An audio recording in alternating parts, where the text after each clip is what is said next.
నా పేరు రాధాకృష్ణ. నేను ఒక అథ్లీట్ని. నేను చేసుకున్న పాపం ఏంటంటే ఇండియాలో పుట్టడమే.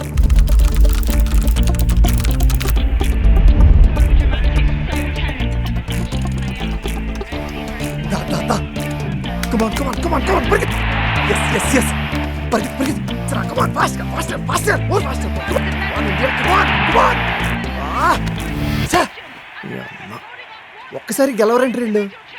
గెలవడానికి ఆడరు వీళ్ళు. మళ్ళీ గవర్నమెంట్లో వీళ్ళకి జాబులు కంఫర్ట్లు ఇవ్వాలంట. చెయ్యి కంఫర్ట్లా ఏం తెలుసని అవుతున్నావు? మెడల్ వచ్చేంత వరకు మేము ఉన్నామన్న సంగతి ఎవరికీ తెలియదు. జనరల్ బోగిలో ట్రావెల్ చేస్తాం, డామిటర్లో పడుకుంటాం, బాత్రూమ్ పక్కన కూర్చొని భోజనం చేస్తాం. గవర్నమెంటా? మొన్నటికి మొన్న ఉమెన్ వర్సెస్ మీద జరిగిన సెక్షువల్ అసాల్ట్ గురించి ధర్నాకి దిగితే ఇదే గవర్నమెంట్ లాఠీ చార్జ్ చేసి వాళ్ళని తీసుకెళ్లి జైల్లో తోసింది. చిన్నప్పటి నుండి కొద్దారి పిల్ల కష్టపడేది మేము, మెడల్ రాగానే ఫ్రీగా క్రెడిట్లు కొట్టేది స్పోర్ట్స్ అథారిటీలు, సీఎంలు, పిఎంలు.